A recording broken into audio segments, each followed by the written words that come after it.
As maiores perdas são as oportunidades que não foram aproveitadas. Se todo o seu dinheiro está comprometido com o imóvel onde mora, você pode ser obrigado a trabalhar mais porque todo o seu dinheiro continua saindo na coluna das despesas. O padrão clássico do luxo de caixa da classe média, em lugar de aumentar a coluna dos ativos. Se um jovem casal destinasse uma soma maior à aquisição de ativos, mais tarde teria maiores facilidades, especialmente estaria preparado para pagar os estudos superiores de seus filhos. Seus ativos teriam aumentado e estariam disponíveis para cobrir despesas. Com excessiva frequência, um imóvel residencial só serve como meio de incorrer em empréstimos hipotecários para pagar despesas crescentes. Em suma, o resultado final de optar por possuir um imóvel residencial caro demais, em lugar de começar a formar um portfólio de ativos mais cedo, prejudica o indivíduo de três formas. 1. Perda de tempo, porque outros ativos poderiam ter registrado aumento em seu valor. 2. Perda de capital adicional, que poderia ter sido investido em vez de se ter pago as altas despesas de manutenção relacionadas diretamente ao imóvel residencial. E 3. Perdas da instrução. Com muita frequência, os casais consideram seu imóvel residencial, as poupanças e o plano de aposentadoria como o total de sua coluna de ativos. Como não tem dinheiro para investir, eles simplesmente não investem. Isso lhe custa a experiência do investimento. Quase nunca conseguem tornar-se o que o mundo dos investimentos denomina um investidor sofisticado. E os melhores investimentos são em geral oferecidos aos investidores sofisticados, que por sua vez vendem-nos às pessoas que buscam a segurança. A demonstração financeira de meu pai instruído é a melhor demonstração da vida de alguém que está na corrida dos ratos. Suas despesas sempre acompanham sua renda, de modo que nunca investiu em ativos. Em consequência, seus passivos, como a hipoteca imobiliária e as dívidas do cartão de crédito, eram maiores que seus ativos. A figura a seguir fala mais do que 1000 palavras. Aqui nós temos uma demonstração financeira de renda, despesa, ativo e passivo. A renda é igual à despesa, o ativo é inferior a todos e o passivo é quase que igual à renda e à despesa. A demonstração financeira atual, ou melhor, a demonstração financeira pessoal de pai rico, por outro lado, reflete os resultados de uma vida dedicada ao investimento e à minimização do passivo. Demonstração financeira do pai rico. Ele tem uma renda alta, despesas baixas, passivos sempre aumentando, ou melhor, ativos sempre aumentando e passivos muito pequenos. Uma revisão da demonstração financeira de meu pai rico mostra por que os ricos ficam mais ricos. A coluna dos ativos gera renda mais do que suficiente para cobrir as despesas, com o saldo reinvestido na coluna dos ativos. A coluna dos ativos continua crescendo e, portanto, a renda gerada continua crescendo com eles. O resultado é: os ricos ficam mais ricos. Por que os ricos ficam mais ricos? Os ricos ficam mais ricos exatamente por isso. A renda é investida em ativos. Consequentemente, a renda sobe, os ativos sobem, as despesas acabam se mantendo, ou muitas vezes até caem, e os passivos são mantidos cada vez mais baixos.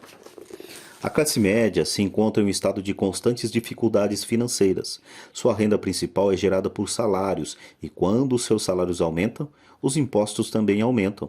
Suas despesas tendem a crescer no mesmo montante de seus salários. Daí a expressão corrida dos ratos. Eles consideram seu imóvel residencial como seu principal ativo, em lugar de investir em ativos geradores de renda. Por que a classe média tem dificuldades financeiras? Justamente porque quando a renda sobe, as despesas sobem. Os ativos se mantêm na mesma proporção e os passivos também sobem. O padrão de se considerar o imóvel residencial como investimento e a filosofia de que um aumento de salário significa que você pode comprar uma casa maior ou gastar mais é a base do atual endividamento da sociedade. Este processo de despesa crescente faz com que as famílias se endividem mais e tenham mais incerteza financeira. mesmo quando progridem no emprego e recebem aumentos salariais regulares. Esta é uma vida muito arriscada decorrente da precária instrução financeira. A maciça perda de empregos na década de 90, o dowsing das empresas, trouxe à luz a instabilidade financeira da classe média. De repente, os planos de pensão das empresas estavam sendo substituídos por planos 401k.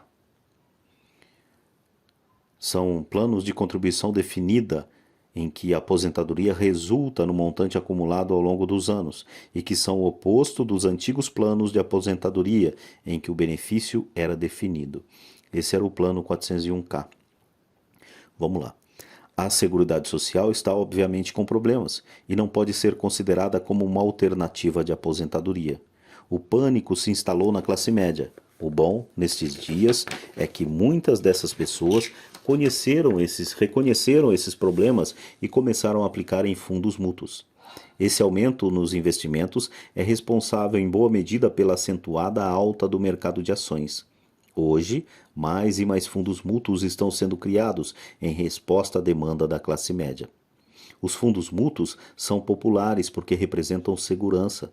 Os aplicadores médios dos fundos de pensão estão demasiadamente ocupados trabalhando para pagar impostos e hipotecas imobiliárias e têm dificuldade em poupar, de modo a poder pôr seus filhos na faculdade e liquidar as dívidas do cartão de crédito.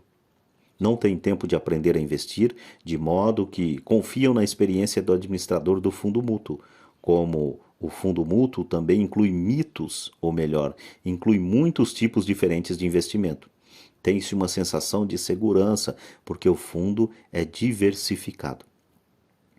Este grupo da classe média instruída aceita o dogma da diversificação definido por corretores de fundos mútuos e consultores financeiros. Procure a segurança, evite o risco. A verdadeira tragédia, contudo, é a falta de instrução financeira precoce, responsável pelo risco enfrentado pela pessoa comum da classe média. A razão é que precisam procurar a segurança porque sua situação financeira é, na melhor das hipóteses, precária. Seus balanços não fecham, estão atulhados de passivos, sem verdadeiros ativos para gerar renda. Em geral, sua única fonte de renda é o contra-cheque. Seu modo de vida depende totalmente do empregador.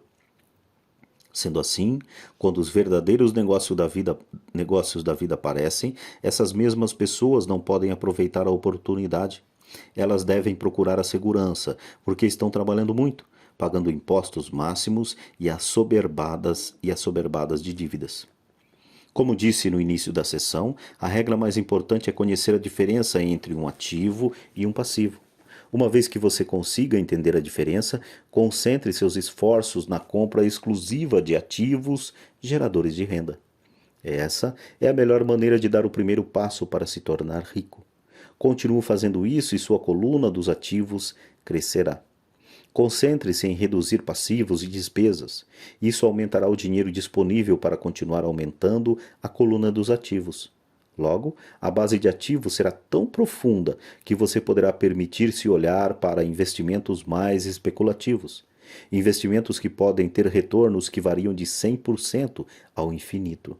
Investimentos em que $5.000 podem se transformar rapidamente em 1 milhão ou mais. Investimentos que a classe média considera demasiado arriscados.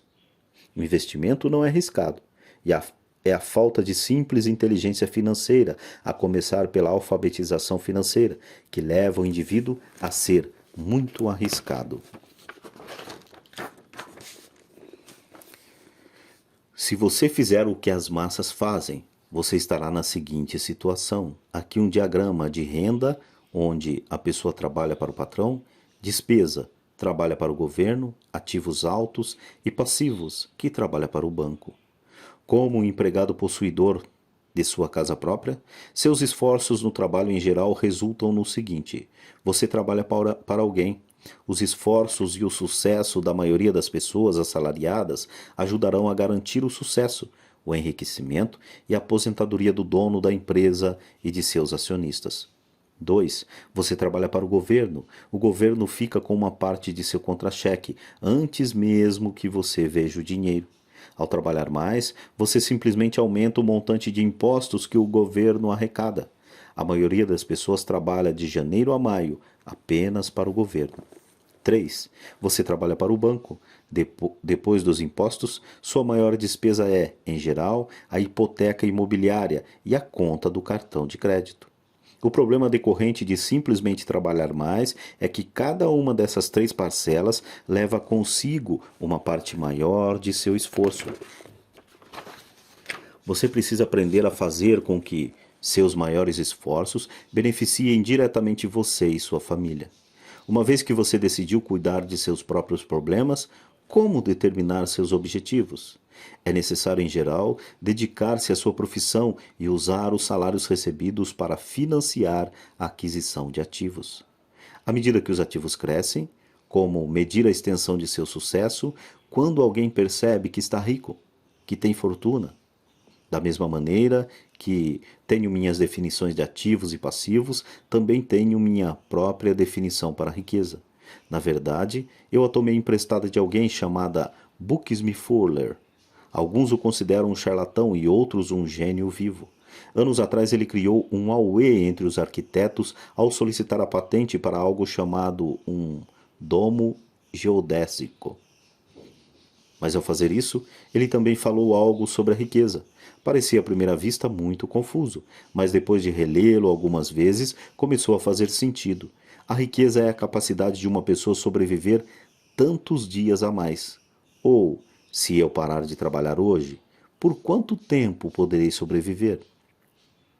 Ao contrário do patrimônio líquido, a diferença entre ativos e passivos, que frequentemente está repleta com o lixo caro e as opiniões de pessoas sobre o valor das coisas, essa definição cria a possibilidade de desenvolver uma mensuração verdadeiramente acurada.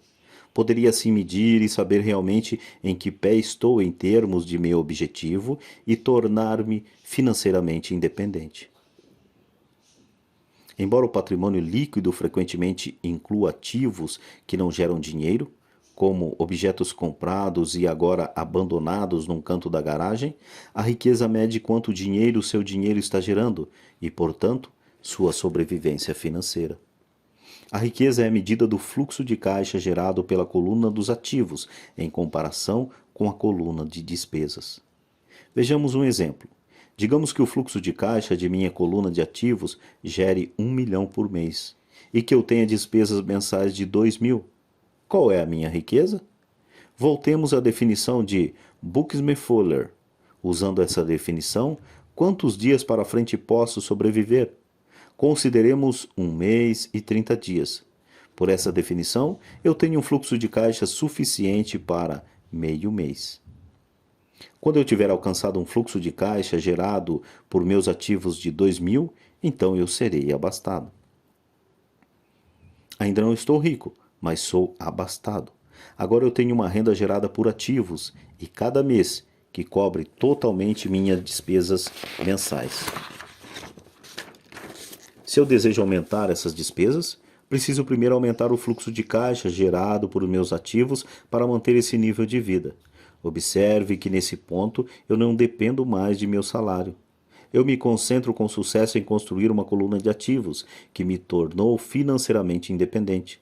Se eu largar meu emprego hoje, eu poderei cobrir minhas despesas mensais com o fluxo de caixa gerado por meus ativos. Meu próximo objetivo poderia ser empregar o excedente do meu fluxo de caixa no reinvestimento, em mais ativos. Quanto mais dinheiro for destinado para a coluna dos ativos, mais esta crescerá. Quanto mais meus ativos crescerem, mais aumentará meu fluxo de caixa.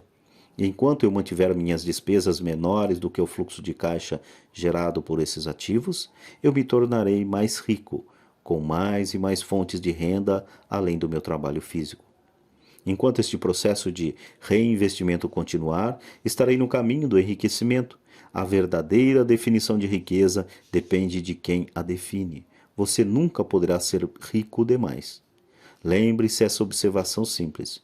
Os ricos compram ativo. Os pobres só têm despesas.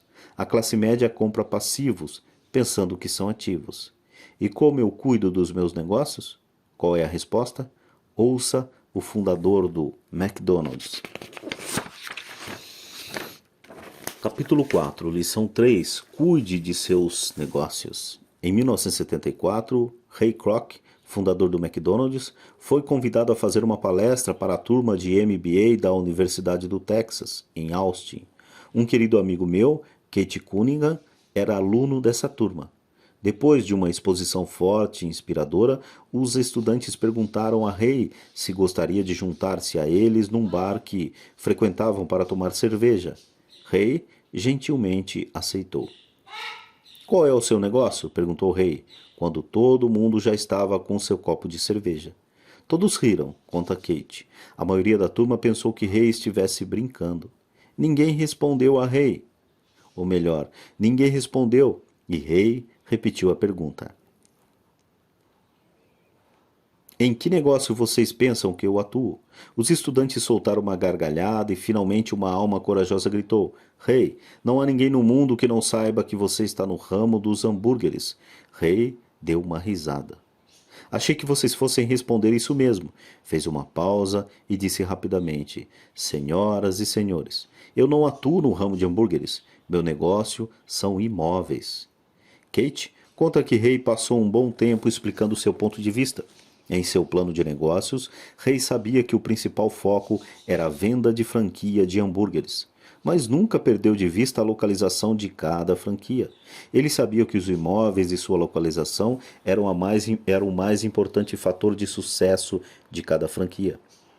Basicamente, a pessoa que comprava a franquia estava também comprando o terreno em que se situava a franquia da organização Ray Kroc. O McDonald's é hoje o maior proprietário individual de terrenos do mundo, superando até a Igreja Católica. Atualmente, o McDonald's é proprietário de alguns dos cruzamentos e esquinas mais valiosos, não só dos Estados Unidos, como também de outras partes do mundo. Kate diz que essa foi uma das mais importantes lições que recebeu em sua vida. Atualmente, Kate é proprietário de lava-carros, mas seu negócio são os terrenos que estão por baixo desses lava-carros. O capítulo anterior terminou com diagramas ilustrando que a maioria das pessoas trabalham para todo mundo, menos para elas próprias. Elas trabalham, em primeiro lugar, para os donos das empresas, depois para o governo ao pagar impostos e finalmente para o banco, onde fazem a hipoteca. Quando garoto, não havia nenhum McDonald's por perto.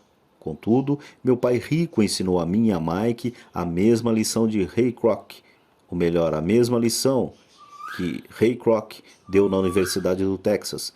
É a lição 3 dos ricos. O segredo é: cuide do seu negócio. As dificuldades financeiras são muitas vezes o resultado direto de se trabalhar toda a vida para outras pessoas. Muita gente chegará sem nada ao fim de sua vida de trabalho. Novamente, uma imagem vale 1000 palavras.